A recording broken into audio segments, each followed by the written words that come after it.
can get a job, I can, then you need to re-question yourself. My goal, so people will praise me, people will point to me, people will respect me. Recheck yourself and your intention. So all these things, some checklist for you to know. Are you seeking knowledge for the right purpose or other than that? And know that at the end, the fruit of ilm is amal. The fruit of your knowledge is action. To see that your knowledge is producing fruits and you being useful and beneficial to you, you have to see it that it's being practiced. How many people out there got a lot of knowledge, but you don't see it in the practice? You look at him and you say, this person has knowledge. Doesn't look in his mahir, doesn't look in his look, doesn't see him in his behavior, the way he's dressed, the way he talks, the way he conducts himself, the way he carries himself. No, nothing. Where is the knowledge? Arrogant, no shame, faulty language. Where is the ilm? And he might be very knowledgeable. That is on one part, in the behavior. In the other behavior, in the ibadah, where is the knowledge? He has a lot of knowledge, but you find him away from the sunnah. He has a lot of knowledge but he doesn't want to practice. He might pray, but his prayer is so away from the prayer of the Prophet ﷺ. And he has that knowledge. So that is another issue. So very important. The ilm, the fruit for your ilm, and seeking ilm is amal and actions, and be aware of that. That's why Allah subhanahu wa ta'ala condemns the Jews and the Christians. They both had knowledge, but they didn't put it into practice. That's why the Jews are maghdub alayhim and the Christians are dhalin. Some people, Allah is angry with them, and the others have gone astray. Why? Because they have the knowledge. Some of them know it, okay? كما يعرفون أبناءهم. They know it the way they know their kids. They know it. The Jews know the ilm and know the knowledge the way they know their kids. They know the truth. But يحرفون الكلمة عن مواضعه. But they change and they corrupt the words and they put it out of context. That's what they do. So not only they took away, but they also added their own. They took away the right thing from their deen, or they hid it, or they erased it, and they replaced it. They got to be replaced, or it's going to look blank.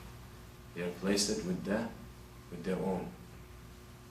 On the other hand, the Christians, or in the same hand, but a little different finger maybe, the Christians, the same thing. The Christians very much added more and more. رهبانية ابتدعوها ما كتبناها عليه. رهبانية ابتدعوها. They invented it. You know, رهبانية, and how to be ascetic, and how to be a monk, like, and the priest thing, and no marriage and all that, and they created all that. Allah did not ask them to do it.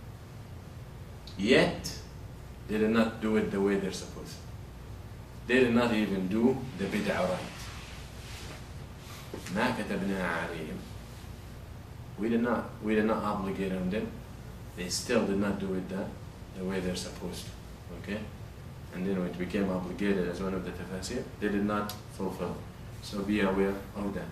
And also, seeking knowledge is something that is not easy. It's going to consume a lot of your time.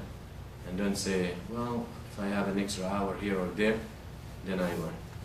You will never learn. You'll never learn. You have to put your heart, your time, your mind into it. Okay? That is how you rise. That's how you learn. Okay? Not when they have an hour.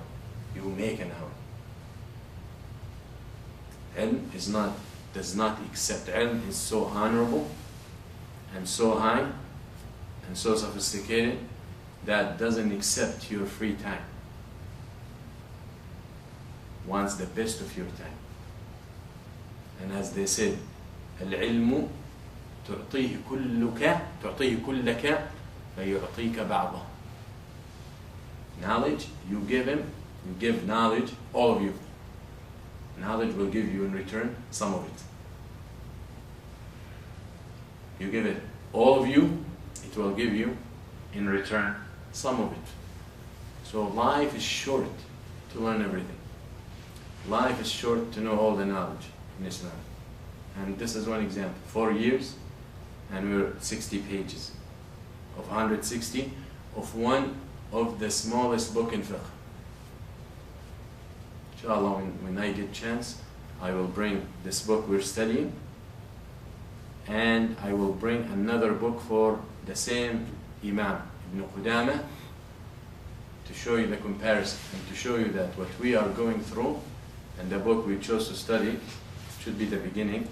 Inshallah, we are doing the right thing. But just to show you the difference. That when they wanted to advance and to do more and more and to go into details. Some of us think we are going into details. We will show you the difference, inshallah. Maybe when we return.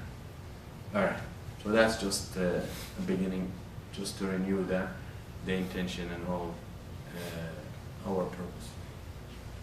Jazakallah.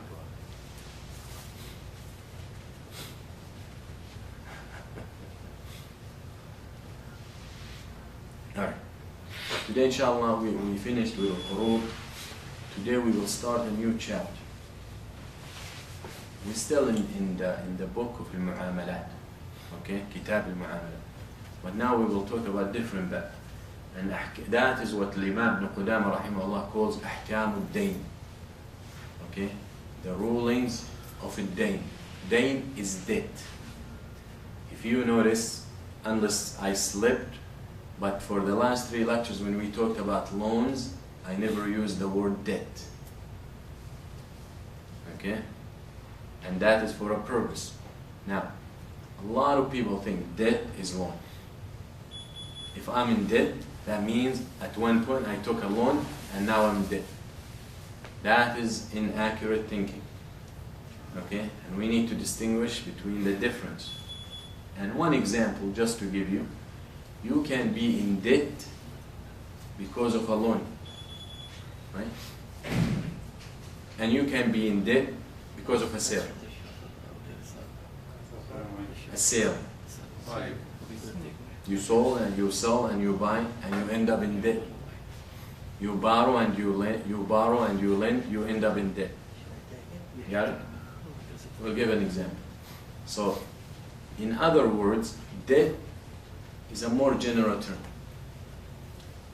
Qard or loan, when we talked about in the last 3 lectures, borrowing and lending and borrowing, is smaller and it falls under debt. So in other words, every loan is a debt, but not every debt is a loan. Alright, for example, how do I get in a loan? How do I get in a debt? I can be in a debt due to a loan. I come to you, lend me $100, you lend me $100, now I am in debt to you for $100. True? Alright. That is the only way you can be in debt. That is the only way you can borrow money concerning borrowing the money and be in debt through borrowing. Very much. On the other hand, I can be in debt through other means. For example, I come to you, you have your car for sale. I come to you and I say, sell me your car for, and I pay you over a year. So you finance the car for me. That's okay. So once I take that car and I make my first payment, for example, or down payment, I still owe you for the next 12 months. That's debt. But I did not borrow. Did I borrow here? I bought. Got it? So you can get in debt through many means, including loans. But not every loan, not every debt is a loan. So it's not the only way to get in debt is through a loan, by borrowing money. That is not the only way. There are many other ways.